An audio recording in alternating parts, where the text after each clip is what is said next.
देखिए लगातार अगर आप बी फाइनेंसर को फॉलो करते हैं और देखते हैं तो इस बात का अंदाज़ा आपको बहुत ही अच्छे से होगा कि पिछले 2 दिनों में बी फाइनेंसर के ऊपर कोई भी वीडियो नहीं आई है। और ऐसा रेयरली बी फाइनेंसर के ऊपर देखा जाता है, नहीं तो ऐसा नहीं होता है। अक्सर आपको वीडियो देखने को मिलती है, लेकिन कोई दिक्कत वाली बात नहीं है। लेकिन आज की जो ये वीडियो होने वाली है, यकीन मानिए यहाँ पर बहुत सारी बातें हैं जो आपसे कहना है, जो आपसे बातें करनी है और आपको बताना है। देखिए बहुत सारी न्यूज़ है जो कि आपको मिल चुकी होंगी। जैसे आपको मैं बताऊँ कि MPC वगैरह की मीटिंग होने वाली थी अपने इंडिया के अंदर, उसके बारे में भी आपको पता चल चुका होगा, तो उसको लेकर भी बात करेंगे। उसके बाद हम US डॉलर को लेकर भी बात करने वाले हैं। साथ ही साथ अगर हम देखें तो भाई अभी जो ट्रेंड टॉपिक चल रहा है, मुझे लगता है कि उसके बगैर तो कोई टॉपिक कवर करना अभी बहुत ज़्यादा मुश्किल हो चुका है। स्टॉक मार्केट से जुड़े हुए हैं अगर आप, या फिर म्यूचुअल फंड से, या फिर इन निवेश कर रहे हैं, या फिर करने के बारे में सोच रहे हैं, मतलब किसी भी तरीके से अगर आप जुड़े हुए हैं मार्केट से, तो आपके लिए चाइना और US का न्यूज़ पता करना और पता रहना बहुत ज़्यादा ज़रूरी है। तो उसके ऊपर भी हम बात करने वाले हैं, क्योंकि वहाँ से बहुत ही ज़्यादा इंटरेस्टिंग न्यूज़ निकल कर आ रही है कि भाई चाइना के ऊपर फिर से टैरिफ बढ़ा दिया गया है। अब देखिए उसके पीछे का नुकसान क्या है और फ़ायदा क्या है, और हम उसके ऊपर क्यों बात करते हैं। भाई उन दोनों का आपस का मैटर चल रहा है और उससे हमारे को फ़र्क इतना ज़्यादा नहीं पड़ना चाहिए, लेकिन हम लोग क्यों बात कर रहे हैं, इन तमाम तर मुद्दों को आज मैं समझाने वाला हूँ। तो ऑफ कोर्स वीडियो बहुत इन्फॉर्मेटिव होगी। कोशिश करूंगा कि जितने अच्छे से हो सके मैं आप तक के एक्सप्लेन कर सकूं, आपके सामने एक्सप्लेन कर सकूं। तो वीडियो को बस एक लाइक कर दीजिए, शेयर कर दीजिए। चैनल को अगर अभी तक आपने सब्सक्राइब नहीं किया है तो चैनल को भी ज़रूर सब्सक्राइब कर लें, क्योंकि आपको पता है कि बराबर मैं इस तरह के कंटेंट आपके लिए लेकर आता रहता हूं। देखिए सबसे पहले हम शुरुआत करते हैं कि भाई चाइना और US। आपको पता होगा कि भाई पहले US ने शुरुआत किया था जब टैरिफ लगाया था 20% का, उसके बाद फिर 34% का टैरिफ लगाया गया, मतलब टोटल 54% के टैरिफ हो गए। तो चाइना ने क्या किया कि 34% का टैरिफ लगा दिया सिर्फ गुड्स प्रोडक्ट के ऊपर, यानी US के सिर्फ गुड्स के ऊपर 34% का टैरिफ लगा दिया। अब डोनाल्ड ट्रंप ने क्या किया है, उस टैरिफ को बढ़ाकर 104% कर दिया है। समझ रहे हैं, चाइना के ऊपर टैरिफ बढ़ाकर कितना कर दिया, 104%। अब देखिए इससे नुकसान क्या हो रहा है, इस बात को ज़रा समझिए। एक दूसरे को नुकसान क्या हो रहा है और फिर हमको क्या नुकसान हो रहा है, इन दोनों बात को हम समझेंगे। सबसे पहले समझिए कि देखिए इन दोनों को नुकसान क्या हो रहा है। एक दूसरे के ऊपर ये लोग टैरिफ लगा रहे हैं। अब US को समझिए, US जो है उसके मैन्युफैक्चरिंग को आपको समझना पड़ेगा।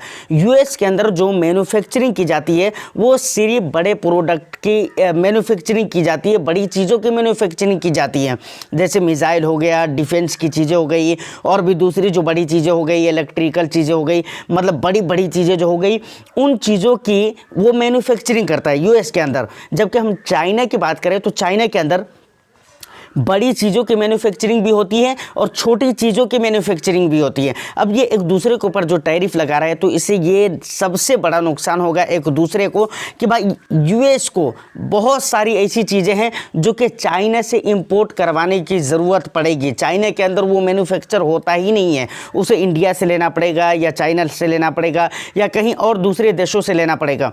अब दूसरे देशों से लेना पड़ेगा तो इसके पीछे का बुराई ये है कि भाई दूसरे देशों से लेगा तो हो सकता है उसे महंगा मिले, लेकिन वो चाइना से जब लेता था तो उसे सस्ता मिलता था, और ये नुकसान हुआ US का। समझ रहे ना। और US अगर चाइना से लेता है तो यकीनन बहुत ज़्यादा टैरिफ उसको देना पड़ेगा और महंगे रेट पर उसे प्रोडक्ट भी खरीदने पड़ेंगे। और दूसरा नुकसान अगर चाइना का हम देखें तो बहुत सारी चीज़ें हैं जो कि चाइना इससे ले सकता था, मतलब US से ले सकता था, लेकिन अब वो नहीं ले सकता है क्योंकि बहुत ही हाई लेवल की टैरिफ उसे भी पे करनी पड़ेगी। तो ये एक दूसरे को नुकसान है। लेकिन अगर मेरी सोच समझ के हिसाब से देखिए, अमेरिका अपनी जगह पे सुपर पावर है, US अपनी जगह पे ताकतवर है या कुछ भी है या बहुत हाई इकोनॉमी है, वो एक अलग चीज़ है। लेकिन इकोनॉमी के मामले में चाइना भी कम नहीं है, ठीक है, वो उससे थोड़ा सा नीचे ज़रूर है लेकिन वो भी कम नहीं है। तो अपनी जगह पे अगर हाई पावर है तो वो भी ठीक है, लेकिन फिर भी प्रोडक्शन के हिसाब से, मैन्युफैक्चरिंग के हिसाब से अगर देखें तो भाई चाइना मुझे तो लगता है कि ज़्यादा अच्छे लेवल पर जा रहा है। क्योंकि ये छोटी से छोटी और बड़ी से बड़ी चीज़ों की मैन्युफैक्चरिंग करता है, समझ रहे हैं ना। और मुझे मालूम है कि ये बात जो मैं कह रहा हूँ शायद ये आपको हजम ना हो और शायद आप इस बात को ना माने, लेकिन हकीकत और सच्चाई यही है। अब देखिए एक बात बहुत इंपॉर्टेंट आती है कि भाई इन दोनों की वजह से हम लोग क्यों बात कर रहे हैं, इन दोनों में आपस में एक दूसरे के ऊपर टैरिफ लगा रहे हैं, फिर हम लोग क्यों बात कर रहे हैं उसके ऊपर, हम लोगों को क्या ज़रूरत पड़ी है। तो देखिए इसके पीछे का दो रीज़न है। सबसे पहली बात यह है कि भाई एक देश की इकोनॉमी दूसरे देश से जुड़ी हुई होती है, समझ रहे हैं कि नहीं। ये सबसे मेन चीज़ है जिसे आपको समझना पड़ेगा और इसके पीछे की बहुत लंबी कहानी होती है जिसे आपको जानने की ज़रूरत होती है। और दूसरी बात, अगर इस बात को हम एक तरफ कर देते हैं या फिर आप इस बात को नहीं मानते हैं तो आप इतना तो मान कर चलिए कि भाई यूएस की जो मार्केट है, यूएस का जो बाज़ार है, यूएस की जो इकोनॉमी है, उसकी वजह से पूरी दुनिया की मार्केट इम्पैक्ट होती है। अगर यूएस की मार्केट के ऊपर अच्छा असर पड़ता है तो पूरी दुनिया के ऊपर अच्छा असर देखने को मिलता है। यूएस की मार्केट के ऊपर अगर बुरा असर पड़ता है तो उसका असर पूरी दुनिया के मार्केट के ऊपर देखना पड़ता है और देखने को मिल जाता है। और ये बातें हर तरफ से सही है जिसको आप इनकार नहीं कर सकते हैं। और इसीलिए ज़रूरत होती है कि यूएस के न्यूज़ के बारे में हम जानें। हम कहते हैं ना कि भाई यूएस की इक्विटी में आपको निवेश करना चाहिए। अगर आप चाहते हो फॉरेन में निवेश करें, अगर बाहरी मुल्क में निवेश करें तो आपको यूएस की इक्विटी में निवेश करना चाहिए, दूसरे देशों में निवेश नहीं करना चाहिए। उसके पीछे का रीज़न ये है कि यूएस की मार्केट एक दूसरे मार्केट से जुड़ी हुई है। ख़ास तौर से अगर हम अपने इंडिया को ही एग्जाम्पल के तौर पर ले लें तो भाई इंडिया की मार्केट यूएस की मार्केट से काफ़ी ज़्यादा कनेक्ट है।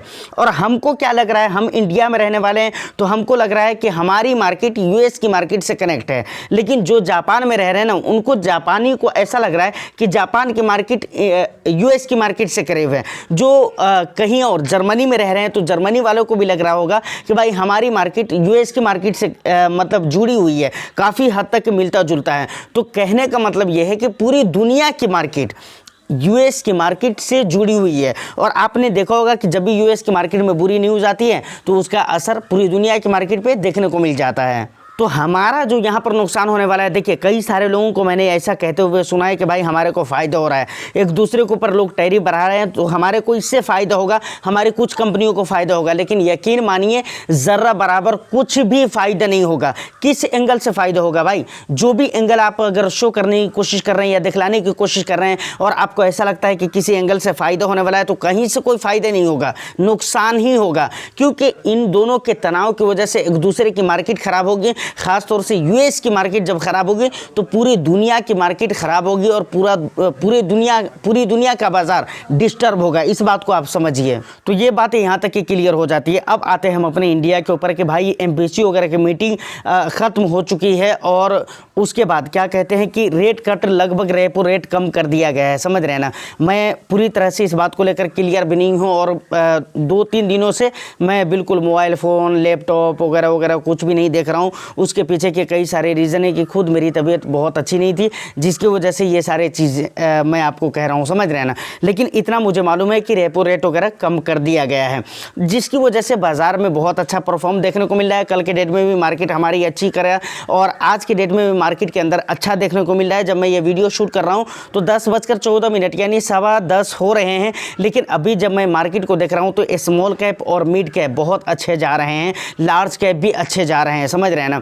तो ओवरऑल सारी चीज़ें अच्छी चल रही है। लेकिन देखिए अब ये ऐसा नहीं है। देखिए अब यहाँ पर कुछ लोग ये कहेंगे कि भाई चाइना के ऊपर टैरिफ बढ़ा दिया, ट्रंप ने 104% कर दिया, इसकी वजह से हमारे को फ़ायदा हो गया या हमारी कंपनीज़ को फ़ायदा हो गया। तो ऐसा बिल्कुल नहीं है। सबसे पहले ये क्यों चल रहा है मार्केट के अंदर और तेज़ी क्यों आ रही है मार्केट के अंदर, इस चीज़ को आपको लॉजिकली समझने की ज़रूरत है। सबसे पहली बात, लार्ज कैप की अगर मैं अब बात करूँगा ना तो सीधे तौर पर आप इस बात को मानिए कि भाई लार्ज कैप के अंदर अब गिरावटों का मतलब गुंजाइश है ही नहीं।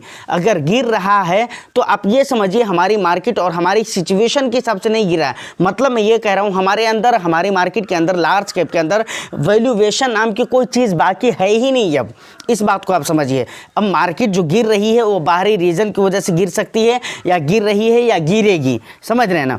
तो ये सबसे पहली रीज़न है जिसे आपको समझना चाहिए कि भाई हमारे मार्केट में गुंजाइश नहीं है अब लार्ज कैप के अंदर गिरावटों का। मतलब थोड़ी सी और गिरावट हो जाती है तो लगभग जो है ना स्मॉल कैप और मिड कैप भी अपने रीजनेबल प्राइस के आसपास आ ही जाएगी। तो यहाँ पर भी आप ये कह सकते हैं कि भाई सबसे पहली चीज़ ये है कि मार्केट के अंदर तो अब उतनी ज़्यादा गुंजाइश नहीं गिरावट की। दूसरी बात यह है कि रेपो रेट वगैरह कम कर दिया गया है। तीसरी बात यह है कि जो हमारे यहाँ की जो इन्फ्लेशन है ये बहुत संतुलन में है अभी। तो ये सारे कुल मिलाकर रीज़न है। और चौथी बात, आप इस बात को भी नोट करिए कि भाई डॉलर जो है ना रुपये के मुकाबले में काफ़ी हद तक के डेप्रीसेट हुआ है पिछले कुछ वीक्स के अंदर, समझ रहे हैं ना।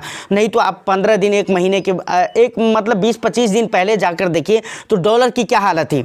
लेकिन कुछ ही हफ्तों में डॉलर बहुत ज़्यादा डेप्रीसेट हुआ और ये भी सबसे बड़ा रीज़न है क्योंकि इससे FIIs के निवेश आते हैं। और ये सारे टोटली रीज़न है जिसकी वजह से मार्केट के अंदर पॉजिटिविटी बनी हुई है। अब देखिए हमारे यहाँ पर्सनली कुछ भी ऐसा रीज़न मुझे तो नहीं नज़र आ रहा है जिसकी वजह से हमारी मार्केट में गिरावट हो सकती है, ऐसा मैं कह रहा हूँ, समझ रहे हैं ना। स्मॉल कैप और मिड कैप में अगर देखा जाए तो कुछ देर के लिए आप एक बहाना बना सकते हैं या एक्सक्यूजेज निकाल सकते हैं कि भाई ठीक है यहाँ पर अभी भी थोड़ी सी महंगाई है, तो इस बात को हम मान सकते हैं। लेकिन बाकी जगहों पर तो मुझे ऐसा समझ में नहीं आ रहा है, समझ रहे हैं ना। तो फाइनली ये सारी बातें हो जाती है। एक बात लास्ट में मैं ज़रूर कहना चाहूँ, देखिए अब अगरचे हमारी मार्केट अभी जो भी कर रही है अच्छा है या बहुत अच्छा है या बहुत एक्सीलेंट है, जो भी है, लेकिन ठीक है इसके ऊपर बहुत ज़्यादा अभी भी विश्वास करने की ज़रूरत नहीं है क्योंकि मैंने आपको कहा ना कि बाहरी अभी इतने सारे रीज़न है जिसकी वजह से हमारे इंडिया के हालात भी बुरे हो सकते हैं, समझ रहे हैं। तो इस बात को आपको याद रखना चाहिए। बाकी इन्वेस्टमेंट जो आपकी चल रही है उसको चलने दीजिए और जो एवरेज आउट करना है वो बहुत दिन पहले मैंने कहा था कि वो उस तरह से आपको कर लेना चाहिए। अपनी पोर्टफोलियो वगैरह पे ध्यान दीजिए, उसको जो भी सुधार करने की ज़रूरत है वो उसको आप सुधार कर लीजिए। तो वो चीज़ें हो सकता है, उम्मीद है मुझे कि आप कर चुके होंगे। बाकी इन्वेस्टमेंट के साथ बने रहें, खास तौर से SIP वगैरह जो चल रही है उसको आप जिस तरीके से चल रही हो उसको चलने दीजिए। उम्मीद करता हूं कि ये सारी इन्फॉर्मेशन और वीडियो आपको अच्छी लगी हो। बस एक लाइक कर दीजिए और इन तमाम तर मुद्दों के बारे में आप क्या सोचते हैं, आपके थॉट्स क्या हैं, आप मुझे कमेंट सेक्शन में ज़रूर बताइएगा। आपका अपना जो भी वैल्यूएबल फीडबैक हो आप मुझे कमेंट सेक्शन में ज़रूर दें। उम्मीद करता हूँ कि वीडियो और इन्फॉर्मेशन आपको अच्छी लगी हो तो बस एक लाइक करके शेयर कर दीजिए। चैनल को अगर अभी तक आपने सब्सक्राइब नहीं किया है तो ज़रूर सब्सक्राइब कर लें। मैं फिर मिलता हूँ किसी नेक्स्ट एंड इंटरेस्टिंग वीडियो में। जब तक के लिए all the best. Thank you for watching.